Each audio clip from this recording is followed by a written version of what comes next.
Welcome back, everybody, to the Harsh Review, episode 73 of an entertainment podcast hosted by me, Sean, and my brother, Ryan. Ryan, how you do? Good. How you do? I'm doing all right. I've been better. I'm getting sick. Uh-oh. First time this year. That's good, though. I mean, I'm dying over here. get it out of the way. Yeah, you feel like it's always cold and tired, and my throat's itchy. You're all needy. I know. My energy levels are going to be all over the map. I took some Ensure, which is like liquid farts, and then some ibuprofen. Oh, okay. And I petted Kevin's head for good luck. Nice. What's going on? Yeah, what's going on with you, man? Oh, not much. Saw you recently, I think. Yes, I saw you. I went down to L.A., went to a little show, and then left. Stayed in the extended stay Burbank, which was a dump. But in true style of anyone who leaves California, comes back, and has to leave the next day, the in and out trip, which I thought was, that was very appropriate. Yeah, it wasn't planned. I was like, I'm hungry. There's food. Let's go. Yeah. But, I mean, it's all right. I mean, everybody romances the hell out of it, but... That's true. Yeah, Hey. Like, back east, it's White Castle. I mean, I'm sure it's not that good, right?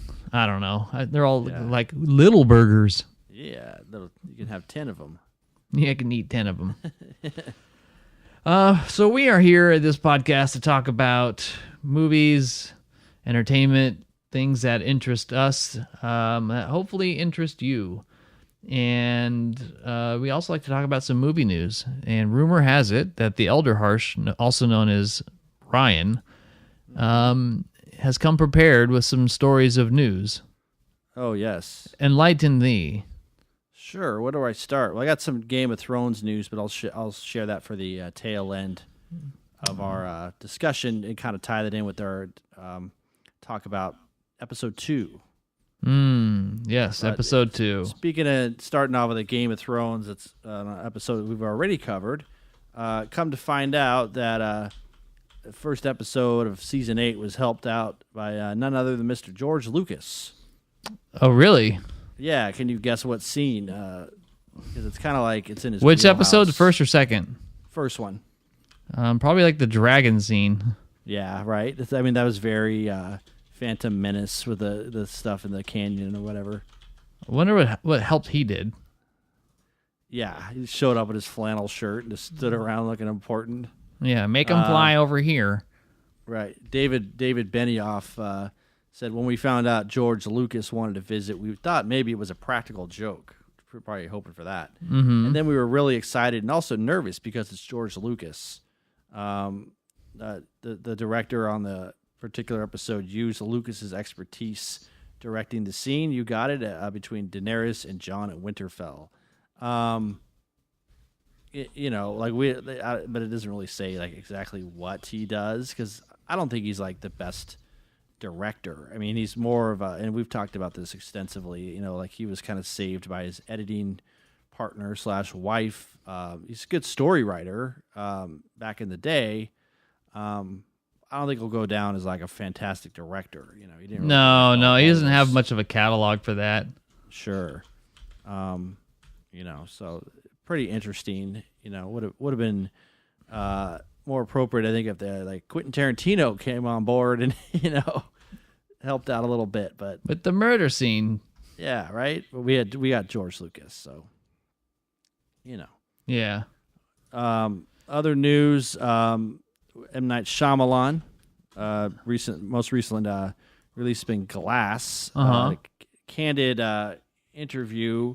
Mr. Shyamalan said he heard about some U.S. reviews for Glass that were poor. He was in a makeup chair for a TV show and he started to cry. Really? Yeah. He had a little moment. He's always been sensitive to criticism, but he's able to just kind of roll on with it. I mean, I'm sure he's gotten his fair share of it. He gave like a lecture talking about the struggle to find your voice. So he always he portrayed himself as like a lifelong outsider, stretching back to his experiences as one of the few Indian American students at a mostly white school. And talked about basically like his experiences with like glass. He said, all over the world he's had great screenings, but in the U.S. he's more like panned. Well, he kind of took the audience for granted with a lot of the stuff he put out.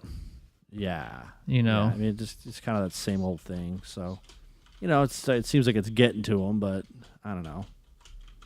Well, I mean, I think he made a good movie, and I think he made, as we talked about, a good resolution to that. But there's you kind of have to give in to a little bit of the fan service sometimes. You can't just be such a contrarian with your stories, Right. And I think that's what he probably did. Is he made the anti-superhero movie when people probably wanted something else, and you just got to recognize that. Yeah, people probably want something else. Yeah, he even stated that he regretted doing Airbender and After Earth.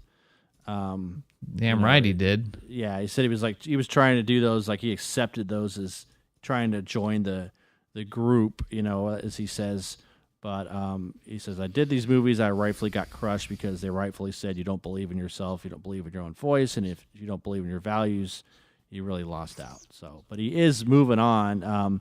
Maybe he'll show his talent in another way. He's doing an Apple series called Servant, and he's working on a new feature called Labor of Love, which, and it'll be kind of shrouded in mystery as most of his films are before they come out. So he's already back to work, which is good. Yeah, I mean, he's talented enough. He can keep a film under budget. He should continue to get work. I would love to see him work, more partnerships and not take this whole Hitchcock approach. Because if he doesn't have a good idea for a story, then he maybe needs to kind of concede at times if he doesn't really have something really strong. Yeah, or get a good writer, Yeah, I think there's some strong partnerships up there. I mean, maybe even more like a Netflix series or something that's more a different format or extended rather than like these huge epic blockbuster, films. Yeah. He's trying to be like that auteur, and it's kind of like those are very rare. So it's like, well, he had it going on. Yeah. It's just, sometimes it's hard to maintain that. You blew it. You blew it, buddy. It's hard to maintain that momentum. Sure. Moving on to some like music festival news, I guess you can say. Recently, we're done with Coachella. And there was a recent article that came out in the Daily Beast. I'm not sure exactly what that is, but there was a gentleman who was a LA-based screenwriter who volunteered at Coachella as a security guard. So his story I'll kind of read it because it's interesting, just part of it. He says, we go inside this room and everybody's standing up. It's hot. We're all sweating. As anyone who listens to this podcast or knows about Coachella, it's very hot out there. Indio can get up to like 120. So he said it's hot. We're all sweating. The group was told the experience would resemble camping and they should come with a tent or a sleeping bag. This is what they told the security guards. Let's see here. This all of a sudden the story disappeared. Oh, there it is. In preparation for the festival, the guards were all loaded into a bus with about 35 people, and they were segregated for some reason. So all the white security guards were on one bus, and all the other races were on a different bus, which was kind of interesting. It says 95% of the guards were African American on his particular side of the camp. After unpacking, he says the security guards are handed a piece of paper which gave them instructions on how not to die from heat stroke. And then they were directed to a large, smelly, humid tent floored in grass. And although they were advised to bring air mattresses and stuff to sleep on, he said that a lot of the guards were so stricken with poverty that a lot of people just slept on the ground. This is, again, the people working the festival. And then people that were out in that area as well, it gets very cold at night. So he said the people that were sleeping on the grass were forced to use cardboard boxes and aluminum foil as a barrier between themselves and the cold, moist insect. Is that Coachella? Ground. Yeah. This is horrible. Yeah, it sounds like the fire festival, dude. Yeah, right. Like behind the scenes fire festival. The security guards can either stay in a private tent or a community tent. But he says the heat left the guards baking alive in their tents or moving over to the community tent and sharing the warm humidity with a dense sea of flies that smother not only your belongings but people themselves. And then there's wind problems. People came back; their tents were, obviously destroyed. There was no assistance for them.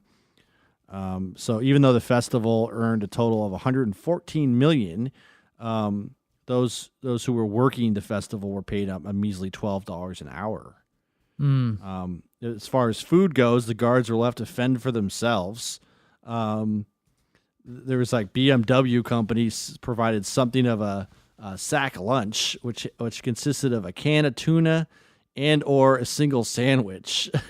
So God. yeah, right. And then sometimes on the breakfast there was a Twinkie, and then another time there was a moon pie. So just very interesting. Yeah, but I don't know.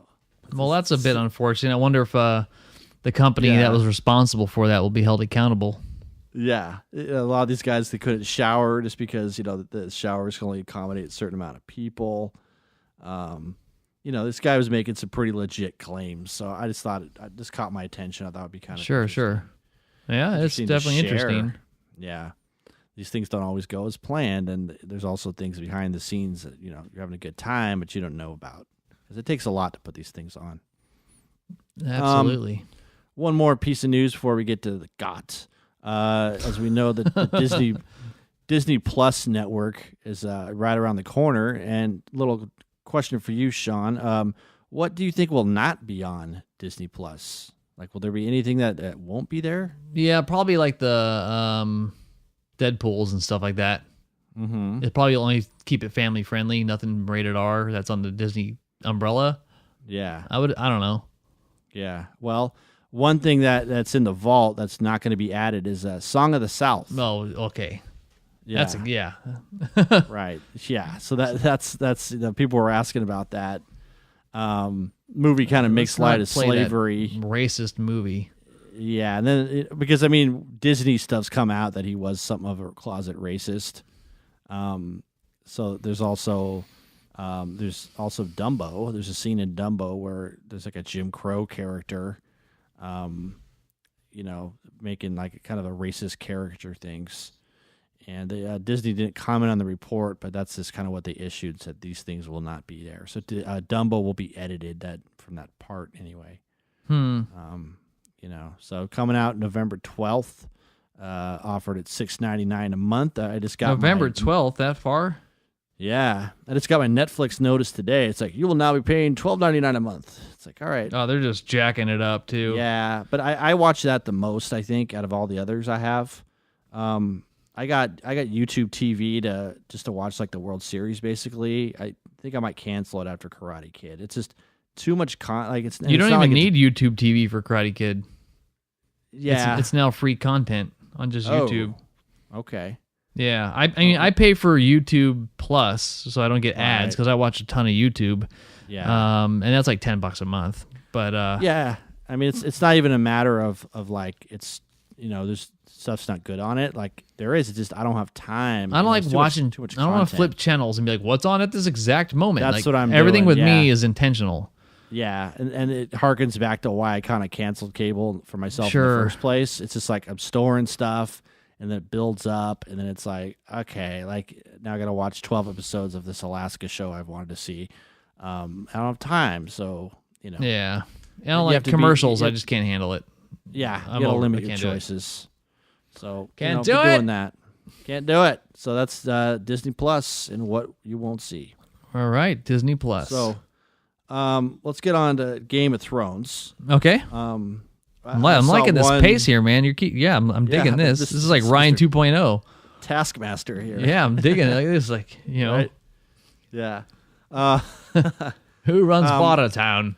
I won't read the whole article, but this grabbed my attention on Vice. It said that Game of Thrones is turning into a generic video game plot. It's taking storytelling cues from games like Mass Effect and The Witcher. Just kind of in like what's going on with the show. And I don't know. It's episode 2. What did you think? Well, okay. So I thought episode 1 was like the setup. Yes. Right. Okay. Let's remind you where you're at and where you're going. You kind of need to it's like you're jumping the pool, but you want to walk up right up to below the level of your bag before you get in because you got to adjust to the temperature. That's Right. episode 1. Episode 2 is kind of like, okay, I'm in the pool. What do I do now? And we're bringing all these characters together. Yeah. And we're kind of resolving everything because they're all about to die. Yeah. No real plot movements, just more like character development. I guess it's like one last chance to get invested in them before like they kind of just go, we're now got to be moving too quick. And you know, the battle scene around the corner is supposedly the longest battle scene in TV history. Yeah. From what they're saying, this episode reminded me of Saving Private Ryan. You know, when they're all kind of sitting around the tank talking about the barn, and you know, Matt Damon's like, my brother Sean in the barn had his pants around his ankles. Yeah, right. And they're all like they're sharing like the private stories and you know getting a little dirty and that's a good comparison. That's kind of what it reminded me of. It was just like you know because they all kind of know they're not all going to make it out alive. But you do see, you know, some people are getting their freak on, you know, at the 11th hour here. Mm-hmm. That actually caused a little bit of concern. Arya Stark got with Gendry, right? Mm-hmm. And some fans went straight to Google and said, you know, is she really 18? Like, what's going on? Am I watching a show that's unsavory? So, you know, HBO actually had to release some kind of thing that said, yeah, she's 18. Don't worry about it, pretty much. I'm paraphrasing that. But I thought that was kind of interesting that they would have to do that, you know. Sure. With all the, you know, it's like that's the first sex scene in the show. It's just questionable to some because she is young, and that's what it is. So this is true. Yeah, I don't know. I mean, it's if it's part of the character story, so be it. Yeah, it's what it is now. I mean, like I've said before, we've moved beyond the books, so it's like, you know, HBO's taking liberty with the story, which is fine because they've already developed it for long enough. They are wrapping it up, of course, so, you know, it is what it is. And it's just not like it's out of the blue. I mean, this tension's been building between these two characters for a while, so bound to happen. Yeah, no kidding. But, and then some people are complaining. It's like, I thought it was all going to be hour and a half episodes, and they've only been an hour so far each. So, you know, I think they blew a lot of the proverbial wad on that big fight scene. I mean, that's where all the money's going to be. So, you know, if it's an hour and a half long fight scene, though, I might need some of a breather. Yeah, I mean, I know people are going to complain. There's nothing you can do about it, but it is what it is. Yeah. We'll see how that goes. But I mean, depends on where they take it from here. There's definitely, they definitely connected a lot of dots and kind of started really setting some things up. But at this point, you're going to now kind of go into resolution mode. Anything can go. Right. You know, so yeah, I think that's be something interesting to see. Sure. I mean, I don't know. What do you think? Did you enjoy it? Yeah, I did, but it's just like, you know, what's going to happen. So yeah, it's just kind of killing time. It seems like, I mean, like it is nice to see all these characters together, but it's like, that's the first episode should take care of that. So, you know, what's going on now? Sure. It just spawns all these theories online. So it's, you know, who is the Night King really? Is it this person? Is it that person?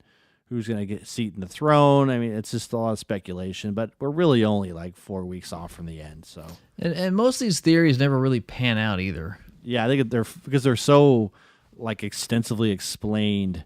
They're too speculative, you know.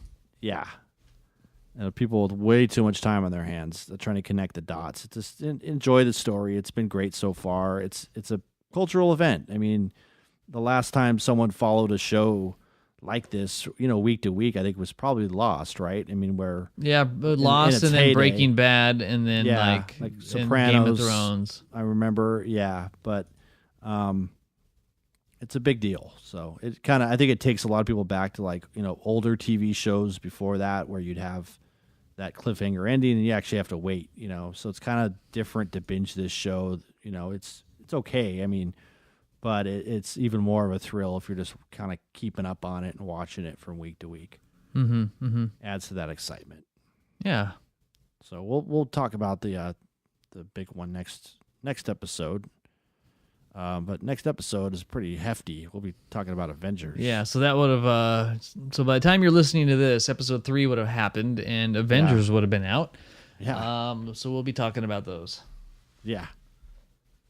Yes, we will. Yes, we will. Yeah. Okay. Now what? Well, Come on, Taskmaster. Hey, well, we both saw a show. I wanted to tout another show I saw recently, a really quick one. It's a Netflix sketch comedy, and it's called I Think You Should Leave. I haven't heard of this.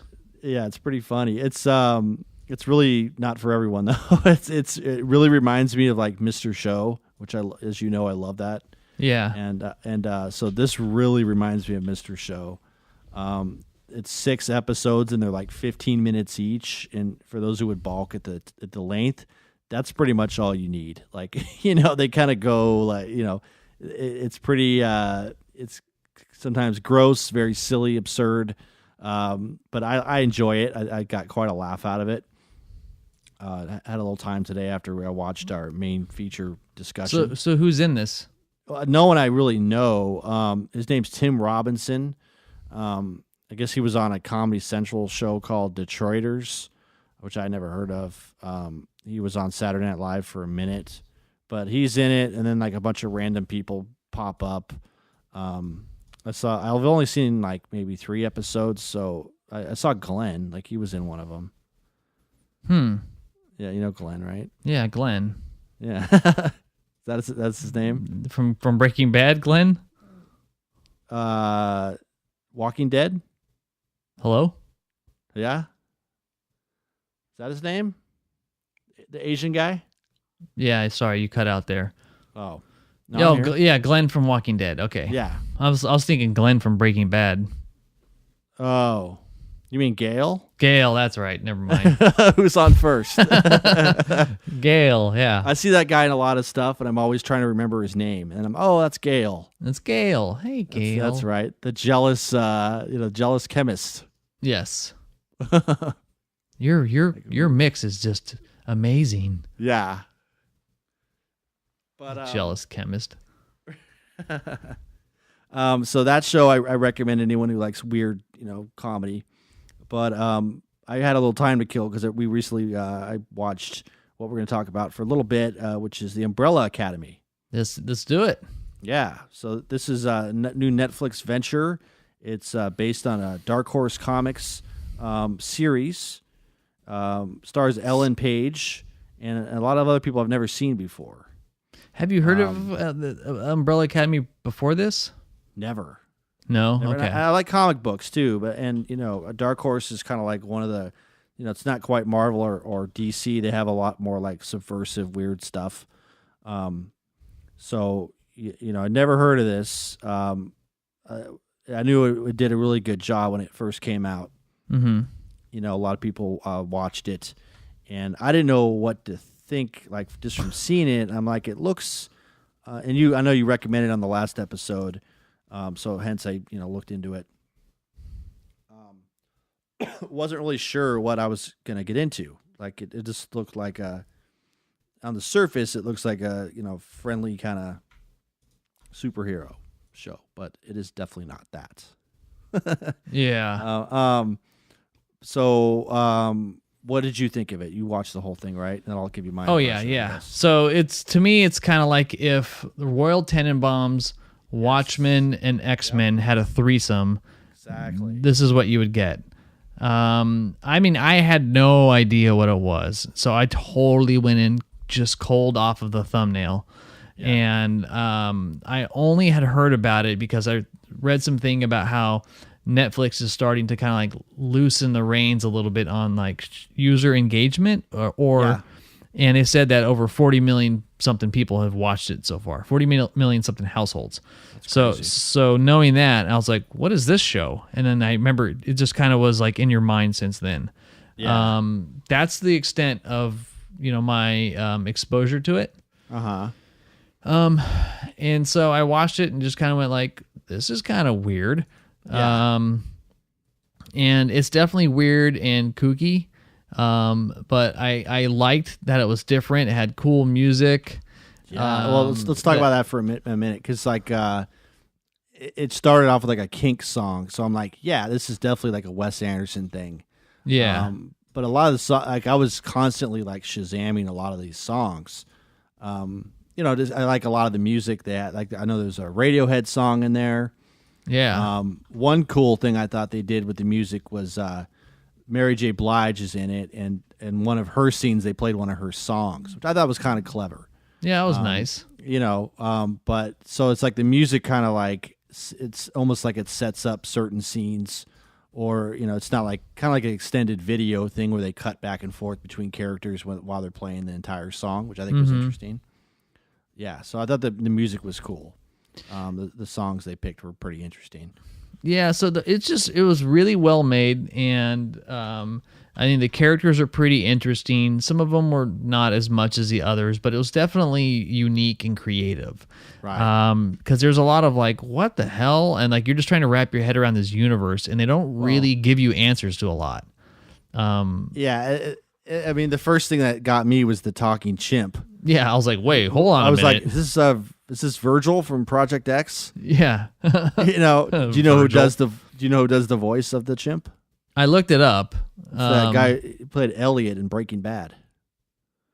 Oh, yes, okay. That's right. Yeah. The girl's husband. The guy that Walter used to work with. Yeah. Yeah. So that like the only people I recognized were, of course, Ellen Page, and then Hazel. Have you seen him before? Hazel. Yes, he's the serial killer guy. Yeah, Ed Kemper. Yeah, his voice is like a giveaway. Yeah. What an interesting actor too that guy is. That guy is cool, and that he was actually one of my favorite characters in this show.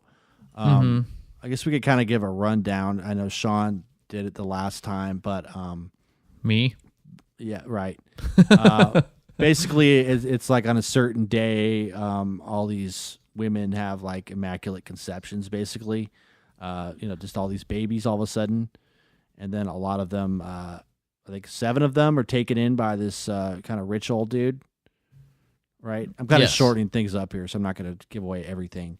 And then, and then they all have like some kind of talent, also have some kind of power. And they're not like the superpowers that a lot of people. They have all some kind of ability.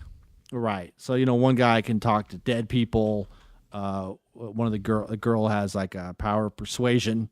One guy has like a lot of hair on his back. Yeah, but that wasn't his. Yeah, there's another story about that. But anyways, so and so it's like they're all kind of split up, and they're all brought together by the death of the guy who's like the patriarch of the family. And then, like you've already talked about, there's like a murder mystery, and there's a lot of interesting things involving, among other things, an impending apocalypse, Ellen Page and like what she has going on, and then we have 2 hitmen who are from a basically interdimensional hitmen that work for a company that in the future that basically tries to preserve the course of events. Yeah. And these 2 reminded me a lot of Jules and what's his name from Pulp Fiction, kind of. Yeah, just kind of like it's kind of like a cool combination. Yeah, like the way they related to each other, down to the suits they wore and things like that. But very interesting characters. Those 2. Like get back to Hazel, the guy that played him. I think that was a cool role. Very much like like kind of the Travolta or the Samuel L. Jackson character in Pulp Fiction, where they're like they want to strike out and kind of do their own thing, and so a lot of weird stuff. Like I went into this expecting just the typical superhero stuff, and it gets dark, and it gets pretty violent in some areas. So it's not really going to be for little kids. What I liked about it was as it progresses, it raises a lot of questions, but then those questions are eventually resolved at some point. It's just you have to kind of wait for it. And you gradually learn about the characters and their background, which I thought was really cool how they did that instead of just kind of laying everything out you get to kind of see stuff from a character's point of view, just laid out throughout the entire 10 episodes. I thought that was a very cool way to tell a story. Yeah. It was well put together. I think that the I don't know, like it had its slow parts kind of in the middle, as expected. And I think that overall, though, it kept my interest kind of going through it. Like, okay, where's this going? Eventually, the main, like, I don't know, villain or something like that comes in, I guess, as you would say. Yeah. That kind of starts changing things a bit.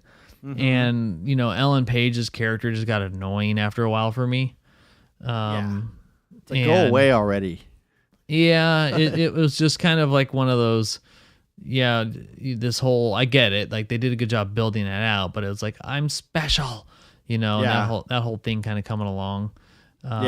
So eventually I just kind of got like over it. Sure. But I mean, most of the characters are interesting. The one I enjoyed the most was the kid. Yeah, number 5.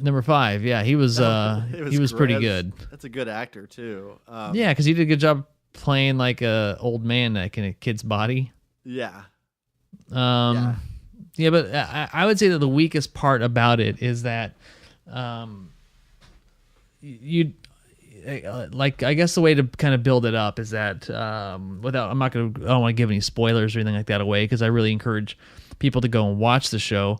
But ultimately, like, the weakest link of the show is that the characters themselves and their abilities are not as interesting. I mean, the two most interesting people there was like the drug addict and he was number great. 5. Yeah, he was an incredible job acting. But you didn't really understand like his ability. Like what is, how do you use this to your advantage? You can talk to dead people. Well, there was one scene where he kind of turned it against the hitman, which I thought that was a cool scene. But that's like, they could have done more things like that. You know what I mean? He was just a mess, and he was able to communicate with a member of the family that was no longer there, which I thought was kind of cool. But yeah, it's kind of like, it's just, I think like, sometimes you have to dress a story up to really like tell other things. So, ultimately this show's about like, family dysfunction, like learning to be, accepting being different or being normal too. I mean, it's just kind of like the really uniqueness of human nature. But, a lot of the weird stuff in it is just kind of there because it's a comic book and it's telling a story that's part superhero, part sci-fi, part family, whatever. So you're going to have all that in there, but it's very different, but I could totally get the Watchmen vibe too. Cause it's like people with these abilities, if you want to call them that, like trying to live normal lives. When you put them together with this kind of impending thing going on, and then all hell breaks loose. Yeah, it's interesting to see, like, the difference between like an X-Men is that they're like superheroes, whereas in this one they just have like little abilities, Yeah. And they introduce you to all those really quickly. So I mean, you've got the guy who talks to dead people. You had the kid who has like the big tentacles that come out of his back. The other guy can kind of like portal jump. Like he can go from one location to another location. Yeah. You've got the big, tall, strong guy. Yeah. You've got the girl that can manipulate people with her words, get them to believe something. And then you have like the ninja, knife guy. Right. And then you have the daughter who didn't have really any abilities. She was just normal. And so, is there anybody I'm forgetting? No, I think you covered all of it. Yeah. So like, the big dude that you talked about, the big hairy dude, like really what's his talent? Yeah. And then the knife guy, like what makes him so special? He was just kind of like a second-rate Hulk. Yeah, but then like second-rate, like tertiary Hulk. Yeah, he's like way down there. And then the guy, the guy with the blades. He's just talented at throwing knives and stuff like that, but not that makes you feel like he's in a part of a global, family attack force of. Anyone with some decent ninja training could have been that guy. So it was just there was a little bit of like, okay, I get it, they're quirky, but it didn't feel consistent. Like, how can you have like your brother who can like portal jump, and then somebody who's just big and strong? Kind of weird, like that they're in the same group, but their personalities and their role in the family kind of made sense. Yeah. There's some good humor in it. Yeah, a lot of funny stuff. I mean, like a lot of weird stuff too, but it's like the humor was funny, and because of the success of the show and the way it ends, it's already been renewed for a second season. So I think that's kind of cool. Yeah, I wonder how far like the comics go. Like how I don't know anything about this at all. Probably should do my research. Yeah, these comics they were released through Dark Horse Comics only less than a year. So September 14th, 2007 and February 20th, 2008. And then there was a second series and then a third series that were just kind of like spin-off series. Okay. So 22 issues, 18 and then like 4 short stories. And then, you have all the characters are all numbered characters, so 1 through 7. So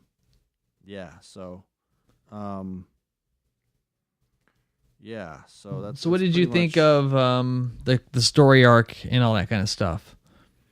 I thought it was good. I mean, you mean just like the overall? Yeah, it had some surprises along the way, and it had some other developments. Because it's kind of like a murder mystery in some respects. Was it the way you thought it was going to go? No. Like, I mean, I like that it combined like a lot of elements, which I thought was cool. So I already said like the Pulp Fiction thing, so you had that, but it just combined like, you have science fiction, you have the superhero stuff, you have like, some good like dialogue scenes. CGI wasn't too bad, I thought. Yeah, it was pretty solid. The sound editing was pretty good. Like, at some points I had to actually turn it down a little bit because, some of the sounds were pretty crazy. So, I thought the overall story was good. I was never really bored, you know what I mean? Watching it, it kept my attention definitely just to see just to kind of find out more about these people. Mm-hmm. But yeah, I mean, it's kind of like, it's very like mediocre talent that they have, but whatever. I mean, that's why it's just kind of different. I think if anything, something like this and its success is going to open the door to other like comic series you never really heard of, which I think is cool. So, yeah, I mean, it's definitely has that comic book vibe or feel to it, but it's much more adult driven, so it doesn't feel as like, superhero-esque. Sure. Like there's actual like pain and suffering, a lot of real world elements in here. So it's that's what I kind of liked about The Watchmen is it was like, this is not for kids. Yeah. But I didn't really enjoy The Watchmen, to be honest. Yeah. And a lot of people I remember reading The Watchmen when I was really young. Like our mom didn't give a shit about like what we read or like checked out, She didn't know, so it was kind of like, I exposed myself to a lot of stuff that like a kid probably shouldn't have, like Stephen King and The Watchmen. So it was like I had read comic books pretty extensively, and then I read The Watchmen, and that was like very just kind of earth-changing thing. It's like, whoa, like they're getting away with all this stuff, dealing with these adult themes, definitely not for kids. So it's like you have this whole other kind of world in comic books. Later on, for me, it was like Preacher, which I'm not like a fan of the show. I think the comics are great, but I think they kind of like Watchmen, they kind of failed with the theatrical or the screen release of them. I don't know. That's just my opinion on it. So, yeah. It's hard, I mean, a lot of these comics, they seem like they're straight to like, you could easily adapt them. And the Marvel comics do pretty well with that. But other things, it's just kind of like these things that and like Watchmen, which the writer of totally disowns everything to do with it. And probably for those reasons we were talking about, it's just not like, he doesn't think it's a good adaptation, but then again, he doesn't think any of his stuff's a good adaptation. So yeah, well, boo. Yeah. Boo. What But what did you I think would of the- like to how'd you check think of out the the ending? comics. I thought it was cool. I mean, you're gonna get another season, so Yeah, that's No. cool. I thought they ended it as a good teaser to like, here's what's next. absolutely. Yeah. Well, Yeah. Umbrella Academy on Netflix now. I mean, if you like any kind of comic book, anything, definitely check it out. It's definitely well made and different compared to a lot of things on Netflix. I mean, I'm kind of struggling for finding stuff to watch. Yeah. I mean, what else is out there right now? I mean, the Karate Kid season 2. I watched 2 yeah. episodes of that. Okay. That was like God. Oh no. Yeah. I mean, the first one was. I mean, it's not good. I'm not gonna lie, but I love the play of nostalgia and the cheesiness factor of it because Sure. Karate Kid's got a soft spot in my life. Of course. But this whole I think season for is all even of us. worse, man. Oh God. That dude, Does, John Kreese, has just got to go. But anyways, how old is that guy now? Because he seemed really old in the movie. he's old. He's had some work. But the funny thing is it's kind of like, doesn't this dude have anything better to do? Like, what grown man harass is a bunch so? of children? Yeah, it's basically. Why isn't he locked up behind bars? I know, That kind man. of behavior. It's pretty. It's Here, pretty. does not exist, It's so this dojo funny does from it. that point of view. Like, this dude's got nothing else going on. Like, we got Yeah. the kids. We're gonna take the valley back. It's like, all right, Yeah. pal. There's nothing else to do in Encino there, Crease. I've been watching the Hobbit movies. Okay. They had them on sale on iTunes, and I was like, you know what? They're good enough. I enjoyed them enough, but I haven't seen Yeah. them in a long time. Sure. And so I'm almost finished those 3. And I think they're good. Yeah. But I was talking to I was talking to Grimwolf Prime, also known as Matt, and he said when he watched the first Hobbit movie that when the Eagles showed up, he was done because it was like, why don't you just take out. the Eagles and fly all the way to your destination? Like, Right. why does it have to Good be some point, sir. Yeah, I know. I was like, because you're Very ruining good it. point. Don't Yeah. get too pragmatic with me. Why doesn't Batman just buy a fucking gun already and kill people? Cut this thing short by about Yeah. 5 hours. That's true, but I mean, Get on your eagle and fly away. yeah, you can't think that way. No. And I mean, outside of that, what the hell else have I been watching? I know that Ted Bundy movie's coming up. Oh, that's coming to Netflix, or is that something else? Yeah, it's Netflix with Okay. yeah, that'll be out like on the 2nd, May 1st or 2nd. Close the book on that guy. Jeez. I mean, it's funny. It's very ironic because he's getting exactly what he wanted. Yeah, that's true. You know what I mean? Well, that's Like, America's culture for you. Consistent with, yeah, he kind of played right into that, consistent with his psychosis or whatever. So Mm-hmm. I think it's pretty ironic and interesting. I'll check that out. Yeah. Everyone else? What else is out there, man? What else you been watching? Is there anything else that I need to go and check out? Nah, I just watching like some older movies that I appreciate. Okay. Like Boogie Nights. I think it's a fantastic movie. I think it's probably a perfect movie in a lot of ways. I really need to give that think one it's- another shot. I remember seeing that, just going like, I just don't like it. I mean, you gotta put aside like the content of the film and be like, it's funnier than I remember it. Sure. William H. Macy, Philip Seymour Hoffman are great. Well, John you're C. all Reilly's- over PTA's, business, so yeah. you're Yeah. you're into anything he does. Sure. A lot of long takes, which I know you like. Yeah, I do. But it's Really just like long it's- takes, huh? Yeah, right. It's a good ensemble. It works well as an ensemble. It gets a little Scorsese-ish at times, but that was like his Sure. first proper film. So, I think he had to kind of find his voice. But yeah, definitely dig that movie. You know what show I've been like slowly watching? I've never watched is Mad Men. Oh yeah, I saw. I actually I completed that maybe a year ago. I mean, Did you like it? it? I did. I think it's. I mean, at first I stayed away from it for so long because I'm like I can't really relate to this world, like these rich guys that cheat on their wives and drink all day. Yeah, but I'm like think watching it, it's- kind of going like, why would anybody give a shit about any of these people? Yeah, exactly. Like, I really empathize with all like the female characters a little bit more because they actually have like some and I think values it's in their life. Right. And I think it's kind of the point of the guy who wrote it, because all the guys are dicks, Sure. But I think it works well as like a character study. It's another good like AMC show. So I think it took me a while though, man, like to kind of get into it and then actually watch it. But then after a while, I was binge watching that show like crazy. Okay. So I should stay with it? Stay with it, man. Yeah. I mean, right. Definitely like, if anything, it's, John Hamm's really good. The guy that's like, Don president. Draper or Dick something, whatever. Yeah. Right. And then you got the Silver Fox, who's like Anderson Cooper's dad. He's great too. Yeah. They're good characters. I don't like that annoying little weasel kid. I don't know. That's always got something to prove. Yeah. Well, you'll see kind of like stuff happens to a lot of them, Yeah. But yeah, it's really kind of around like a lot of the females and stuff and like how they're treated like shit. But I mean, like after a while, you're kind of going like, okay, I get it. Yeah. Like how's they gonna keep it interesting over 5 seasons? It does. Okay. It does because I mean they bring in like other characters, and then you also have to keep in mind like it does follow like kind of a historical arc.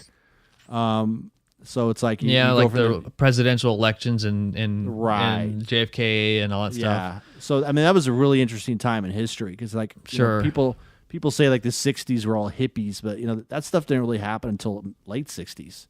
Yeah. It was like 1965, 66, but before that it was like completely different, and then changes started to happen. And with that, I mean, that's where I'm kind of curious is like, okay, where are they going to go to kind of keep this interesting with the characters and how they bring in the time? I mean, my favorite stuff is I like seeing him work his advertising magic. Right. Like that's what I enjoy the most out of it. It's kind of like, okay, they did a clever job of kind of going, Lucky Tobacco, right. Whatever their lines are, what I'm saying? How to sell stuff. Yeah, that's I like almost that impossible stuff. to sell. Yeah. But okay. So I'd stick with it, but if you get to like season 3, you still don't like it, you might just want to ditch it. All right. But I mean, I stuck with it. With me, it's like if I get that far, it's like I'll just take it all the way to the end. Yeah, not me. Like when Dexter, after like I don't know, sometime in season 2 to 3 of Dexter, I was like, I'm out, and then nobody's caught this guy yet. Yeah, I'm like, this is dumb. Yeah, that one got like the season with Harry and the Hendersons. Yeah, yep. I was like, I'm done.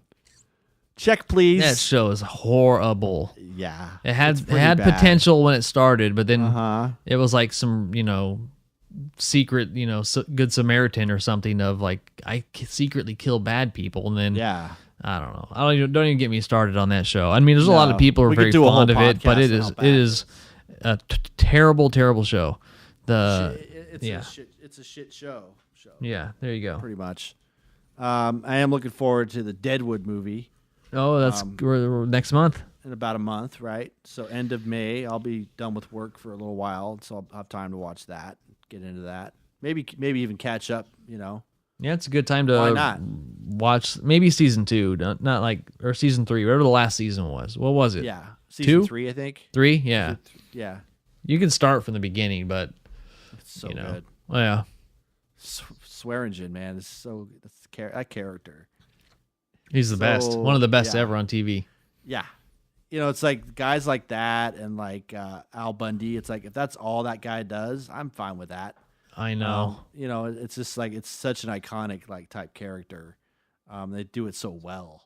It almost kind of ruins it when you see him in something else. I don't know. I'm with you on that. Yeah. They do a damn good job. All right. Well, yeah. I'm out of juice on this one, man. Yeah. You got anything else to throw in?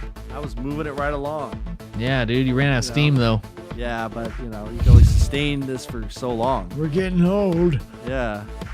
All right. Well, this has been episode 73 of The Harsh Review.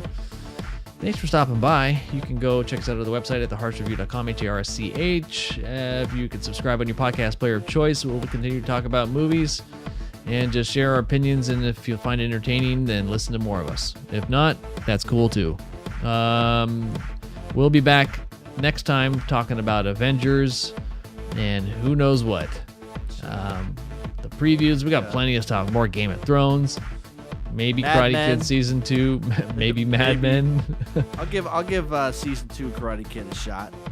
Yeah, we'll just try and get through the first 2 or 3 episodes and be like, am I gonna go all 10 of this? Yeah. These grown men need to do something else with their lives. Yeah, I mean they should be dealt with by the law. We'll see. I'm sorry, but that's just the way it is. We will see. Yes. That's gonna do it for us, folks. My name's Sean. And I'm Ryan. Have a good one.